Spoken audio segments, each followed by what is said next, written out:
a spot, but he's back now. He's going to do a spot today. Let's start off with Campaign Mania. That is right, ladies and gentlemen. Let's get started. With just 9 weeks to go, the battle for the White House is now a dramatically changed race. Harris versus Trump, with the current president, Joe Biden, campaigning for the first time alongside his VP, who now tops the Democratic ticket. She has a backbone like a ramrod. She has the moral compass of a saint. This woman knows what she's doing.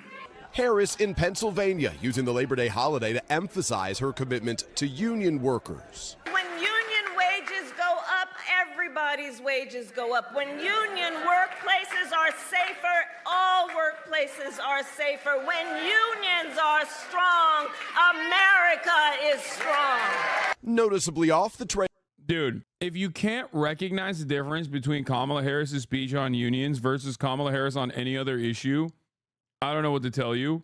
If you can't recognize the difference between Kamala Harris on unions versus the Hillary Clinton Labor Day speech that we watched, you are probably so oblivious you don't realize this September. And at the top of the hour, there's a 3-minute ad break. And that if you subscribe for $6 or for free, I don't know what the September benefits are. I still haven't figured that out. You will be able to avoid said ads. Okay? Like, I was genuinely surprised at how dynamic she was when talking about unions. It does strike me as one of those like weird areas of interest for her. Surprisingly, this is definitely a Biden era change for the Democratic Party, where they actively communicate to unions, say labor unions, don't just talk about like workers, don't just talk about the middle class. I think it's good. It's a good change. We'll see if this change also means that they will, do things that make it easier to organize. But I think more casual people don't notice the differences, seem mostly glossed over by who's doing the speaking. Still, it's a welcome change of attitude and a welcome change of pace in general. Did you watch the Lex interview? I just started. It hasn't even been an hour yet. I ran the first 3-minute ad break just now. Not disputing Biden admin, especially NLRB, wasn't good for unions, but didn't unionization percentage fall under Biden? Yes. The issue, of course, is that these are historic trends. The existing unions also happen to get like pretty solid contracts under Biden, though, like historic contracts under Biden. But yes, the unionization percentages is at an all-time low. This Labor Day, Mr. Trump, but attacking Harris on his social media platform, writing all Americans are suffering during this holiday weekend. Also over the weekend, the former president sparking new controversy by insisting he had every right to interfere with the 2020 election, while repeating his false claim that criminal election interference cases against him are politically motivated. Whoever heard you get indicted for interfering with a presidential election where you have every right to do it? You get indicted and your poll numbers go up. The next major moment in this race, the presidential debate, now just 1 week away. Multiple sources familiar with Harris's preparations tell NBC News she's held a series of work sessions. This sucks ass, by the way. Kamala expected to unveil second key economic policy plank for a New Hampshire speech Wednesday, focus on small biz and startups, likely mix, including tax credit grants, technical assistance. Why does that suck? Because that right there is precisely what the Democrats always do. That is old school Democratic Party nonsense. Okay, here we go. Okay, ain't nobody out there is ever going to get excited for tax credits for small business and startups. It is boring as it literally sucks. It sucks. It's means tested garbo. I hate it. I think it's bad policy. I think it's bad politics, okay? Straight up. The issue, however, is that it appeals to the absolute worst, most annoying out there. So we'll be hearing a lot of people, we'll be hearing a lot from people, the exact worst type of people in society, Redditors and the like, who love this type of, even if they don't have a small business, but they get really annoying and technical about how like great this actually is. I think it sucks. It is poison. It is the exact opposite of like broad sweeping changes in the legislative agenda. For example, You know what helps small businesses? The way that Tim Walz talks about this is phenomenal. Paid family leave. Why does that help small businesses? Because now small businesses don't have to compete against Walmart or other massive, ginormous corporations that can offer paid family leave. Okay. That's how you help small businesses. Push for broad sweeping legislative changes for all Americans and then angle it from the perspective of small businesses. Don't try to directly target startups and small businesses. It is unnecessarily divisive, and it is also boring. Lol at Walmart offering, no, it's not. Sure, Walmart doesn't offer it. I know, but you know what I mean. Like, there are large chains that are more competitive, that can offer better, that can sometimes offer better amenities to their workers in comparison to a small business. Okay. Yeah. This was really funny. This is a classic old school Kamala Harris one. This is a banger. We made fun of this a lot in 2019. Yesterday, I announced that as president, I'll establish a student loan debt forgiveness program for Pell Grant recipients who start a business that operates for 3 years in disadvantaged communities.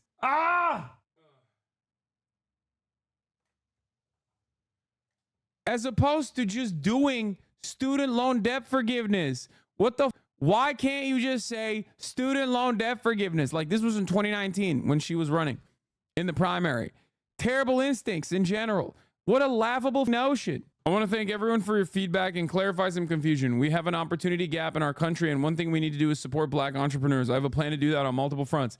It's also unnecessarily identity politics focused as well, which is annoying because, like, dude, like, this is not helping black people. This is helping like 8 black people. Okay. And you have unnecessarily tied like student loan debt relief to helping out like 8 black people that might leave a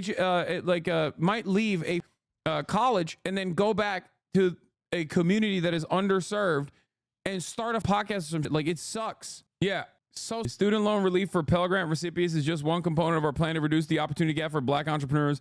Along with $12 billion in direct capital, we can ensure black entrepreneurs have a real shot at starting small businesses. Ben Norton, Bernie Sanders, we should forgive all student debt and make public universities free by taxing Wall Street. Neoliberal cop Kamala Harris, we should offer to forgive only up to $20,000 in student debt if someone opens up a business and runs it for 3 years. Like, what an incredibly bad idea. Anyway, this was like an old one. This was a like a old, terrible, means tested, like classic old school Democratic Party bad idea. Okay. Matt Bruenick is also saying what I've been kind of pointing to for a while now, which is, tax credits. Everything's a tax credit. Respect to TPC for the Tax Policy Center for spending most of this piece on the administrative problems of this proposal. We need way more of that in the discourse in general. All these problems are solvable if you stop implementing this shit as tax credits. Though weirdly, that's never on the table. It's not weird. It's because Americans are geared towards tax cuts. Americans and the Democrats are terrified of presenting anything as like spending money on Americans, and only can angle any sort of political movement in the direction of less taxes. That's it. Okay? That's it. And it's very frustrating.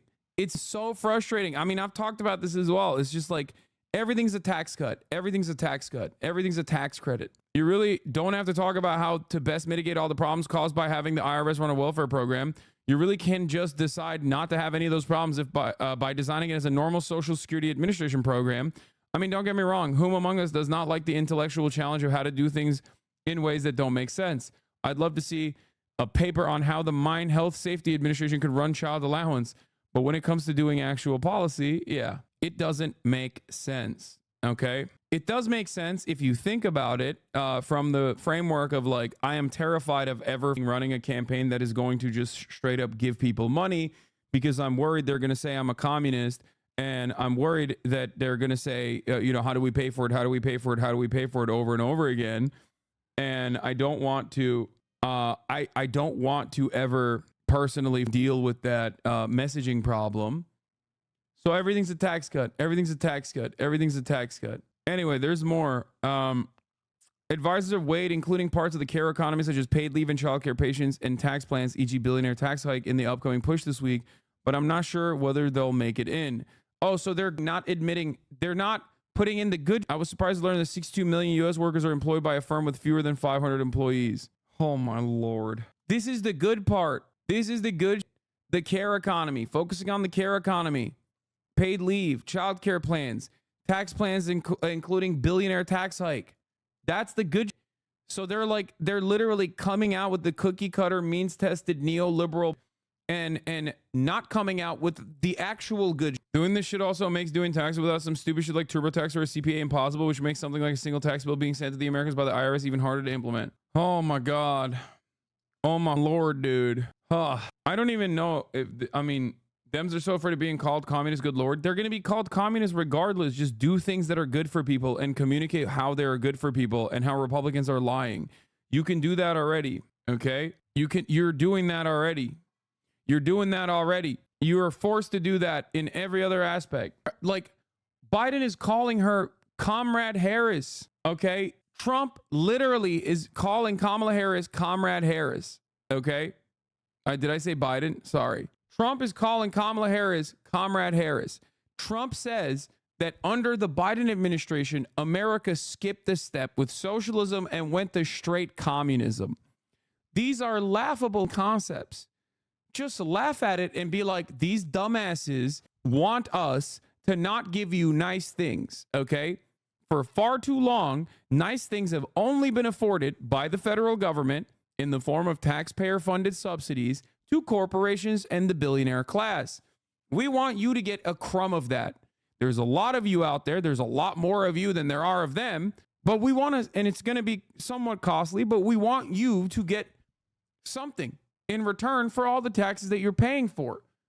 Okay? They call that communism. It's utterly ridiculous because they don't want you to have nice things.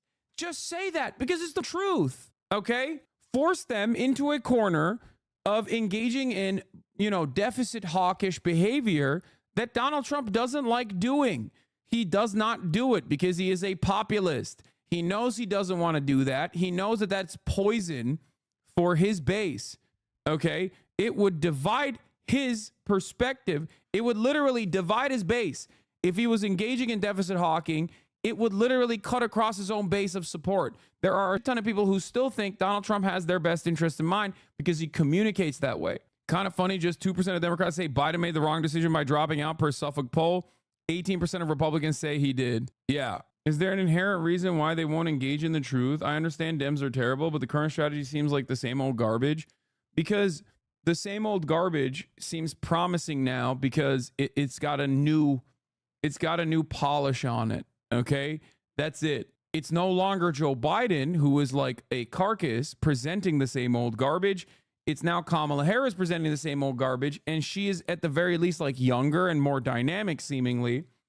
So they think that this will allow them to win a marginal victory. There is no interest in like making bold proclamations, running a campaign of hope and change. Even if you're not going to follow through on it, there's still obviously a great benefit to running on it. Yeah, feeding hungry kids isn't radical, it's human decency. There you go, dude. There you go. Okay? It's almost as if a lot of those liberals who are diehard loyalists of the Democratic Party will literally defend these policies on principle, but also they'll reflexively defend these policies because it's the Democratic Party running with them. Let's play moderate game until we have the House and Senate, then ram through as many progressive policies. No, that's not how this works. You're failing to understand what I am saying. Okay? You're failing to understand what I'm saying. First of all, they're not going to ram through progressive policies. That's not going to happen. Okay? And also, not only is that not going to happen, running with a progressive agenda is not unpopular. This is a lie that has been told by the Democratic Party to their base. Okay? Absolutely zero people are like, oh man, I really would appreciate a tax credit if like I worked in an underserved community for 3 years as a small business owner, as a Pell Grant recipient. That is unnecessarily complex.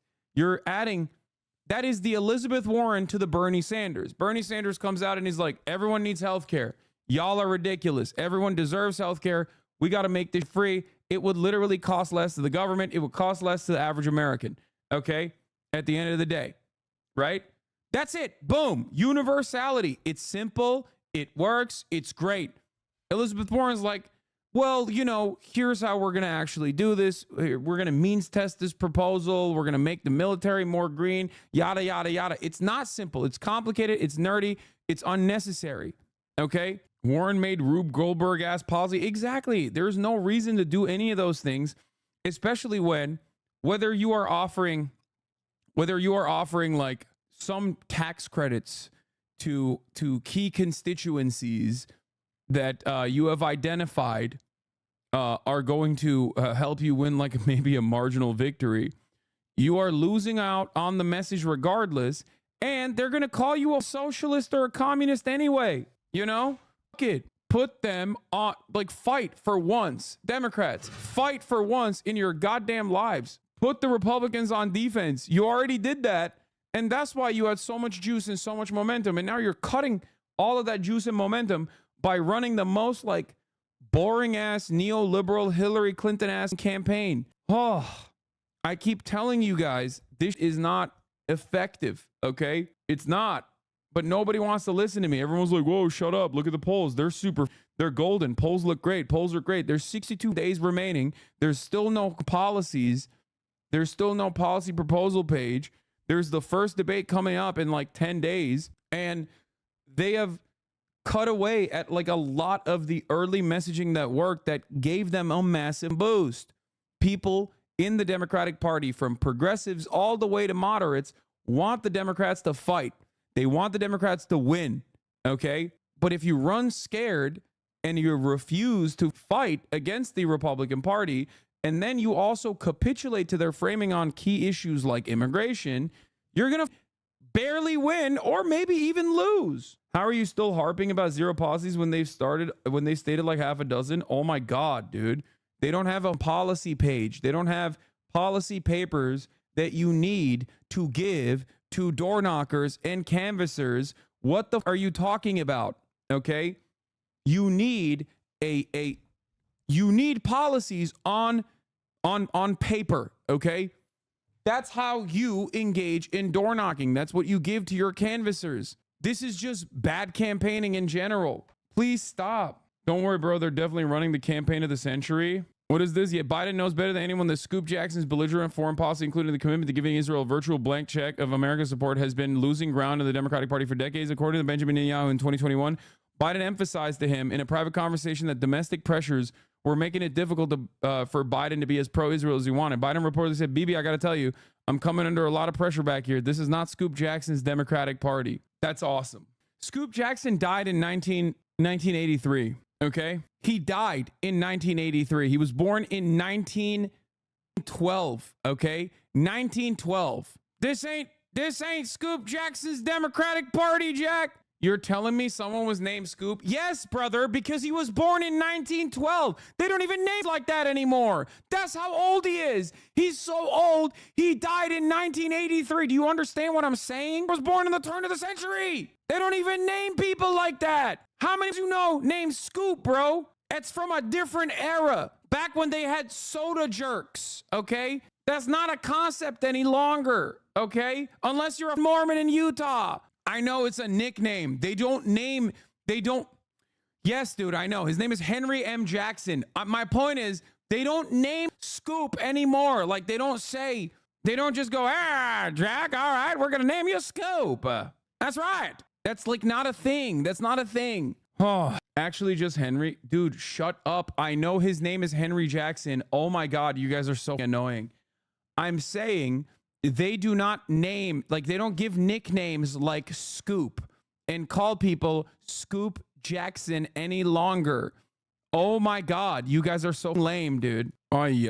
Disappointing all around. All right, let's continue.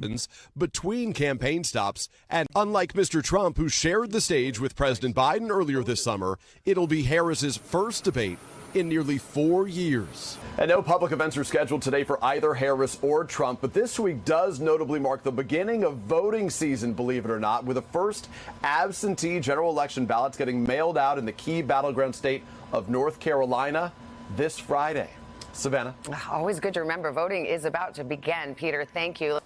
Hey, thanks. Let's bring in our national political correspondent, Steve Kornacki, to break it down. Let's start with the state of the race from a national perspective as we head into this final stretch. Yeah, here we go, Savannah. So this is the average of all of the polls that are out there nationally right now. And you see Kamala Harris, the vice president, with a 3-point lead over Donald Trump. Two ways to look at this. If you're a Democrat, obviously you're happy you're ahead, and it's an improvement from when Joe Biden was the candidate. He trailed Donald Trump all year. But if you're a Republican, you could take solace in this. This is not unfamiliar territory for Donald Trump. Labor Day 2020, he trailed Joe Biden by 9. He almost came back to win that race. 2016, he trailed Hillary Clinton by 5 on Labor Day. He did come back to win. So Harris has actually a tighter national margin. But as we know, these elections are determined state by state in these battleground states. So let's look at a state of the race there. Yeah, let's go. Yeah, numbers look worse when you look at the states, when you look at state by state. Numbers look the best. Numbers look the best when you look at like the national average. You still need a +5, okay? For the Democrats to win over the Republican Party, because there are more Democrats, there are more registered Democrats in this country than there are registered Republicans. There are more Democratic voters in this country than there are Republican Party voters. Ultimately, you still, given the way that the Electoral College works, you still need around a +5, okay? And as you can tell right here, 2016 polls were a little different.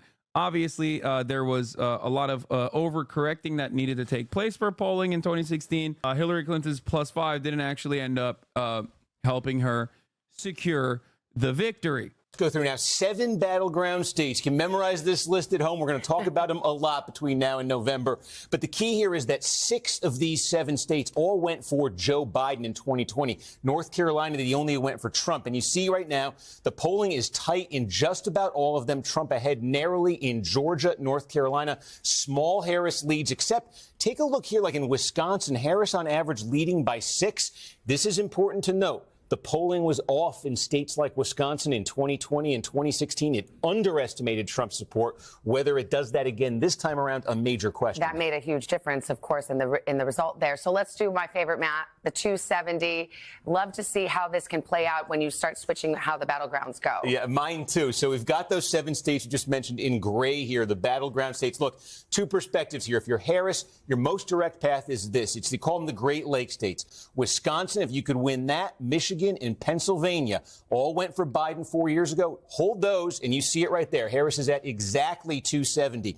But here's the complication for her. What if she slips up in one of these? Pennsylvania, she didn't pick that state's governor as her running mate. Some people wonder about that. If she were to lose Pennsylvania, it is the largest of these battleground states. It's over. If she doesn't win Pennsylvania, it's over. Okay? Like, the reason why it's over is because if you lose Pennsylvania, the likelihood that you will win Georgia is incredibly low. Like, there's no pathway, in my opinion, where you lose Pennsylvania, but then you win Georgia. And if you lose Pennsylvania, you most likely lost Georgia as well. And in which case, it's over. She's campaigning in Pennsylvania, right? Yes. You could see her number comes down. She would then need to win at least 2 from this Sun Belt tier. And meanwhile, if Trump were to get Pennsylvania, it opens up the simplest path for him. Get Pennsylvania, hold North Carolina, which he won in 2020, and then just win back Georgia, which he narrowly lost, and he'd be at exactly 270. All right. And Steve, you're not wearing khakis. You're wearing gray pants. Are you going in a new fashion direction that we need to be aware? That's crazy that they know about the khaki Kornacki, dude. You think they're Hasanabi watchers? Like, do you think there's like producers in the room that know? I mean, I guess we're not the only community that love the Steve Kornacki khakis. Yeah, I'm always very conscious of my fashion decisions here. You know me, you know me. All right, we're on the journey with you. You're not the only one to bring it up. Yeah, a lot of libs love his khaki Kornackis, too. Thank you very much. The Kornacki khakis. Check band appeals are probably there. All right, we got a new Harris ad. Focused Harris Wallets 2024. Not everything revolves around you, Law. Okay, first of all, I said this community, okay? Oh my God. I can't even make a goddamn joke. I can't even make a goddamn joke without 48-month subscribers like literally shoving it down my gullet today. What is happening? Is it because I didn't pick your personal favorite car in the morning when we were talking about it? Your viewers genuinely hate you, bro. Yeah, like literally. What the man? Yo, are you okay, dude? Are you all right? Are you all right? Is that what happened? I didn't like the car? I didn't like the car that you wanted to suggest. You didn't even suggest a car. Is that a confession? Bro, we're just joking. Dude, I already get enough. Listen, man, I already get enough hatred outside. In the real world, well, not in the real world, but like online, outside of this goddamn community. I don't have to log in and get it, eat from my 26-month supporters. You know what I'm saying? Dude, calm down. Stop being mean. Literally, Russia hates you. I know. I got the goddamn government of Russia making fun of me, saying I'm gay. Any protein bars you recommend? Quest, bruv. That's why we're here. On my end, I have a hard time coping because you called my car pick ass. Yes, I don't like the Bronco Raptor. I do like Broncos though, but if I were to get a Bronco, I'd probably get a resto mod. Like there's like EV resto mods that are pretty sick. The problem is they are, one, incredibly expensive, two, incredibly unreliable. But the old ones are so sick. All right, let's look at this new Kamala Harris. We all know ad. costs are too high, but while corporations are gouging families, Trump is focused on giving them tax cuts. But Kamala Harris is focused on you. Building up the middle class will be a defining goal of my presidency. She'll make groceries more affordable by cracking down on price gouging. And she'll cut housing costs by taking on corporate speculators. Middle-class families build America. We need a leader who has their back. I'm Kamala Harris, and I approve this message. A troubling incident, this one out.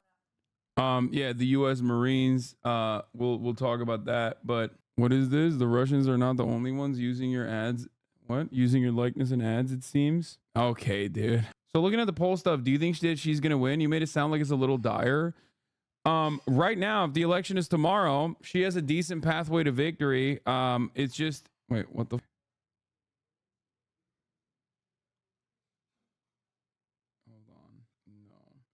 Hold on 1 second. I had to do something. Stop reading the orange comments, you fatty. Have we heard anything else about the U.S. needing to have the most lethal army? I hope she pushes that more. It's really important. Bro, I would be lawyering up you about the cash out. Oh, tell me why Snopes bothered covering this. Because everyone is just in clown world, dude.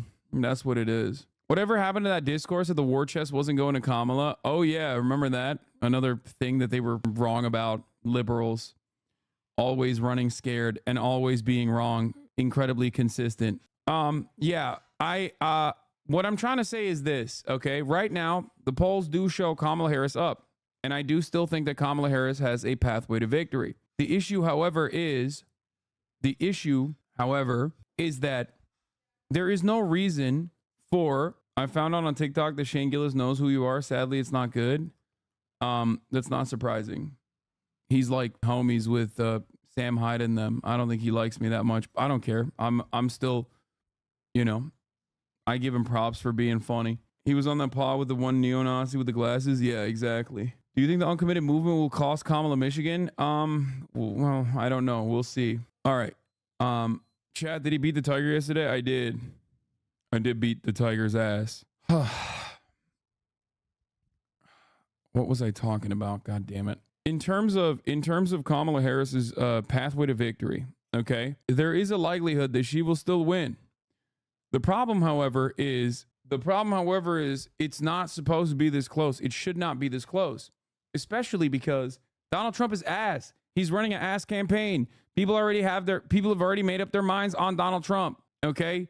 And not only have people made up their minds on Donald Trump, he's very clearly panicking and trying to literally secure non-voters once again, like inactive people that are eligible to vote that have not voted either ever before or have not voted for a Republican before. Okay. That's why he has the RFK pick. That's why he's going on podcasts. That's why he's trying to go out for younger male voters. Okay. People that normally don't vote. This kind of movement will not be reflected in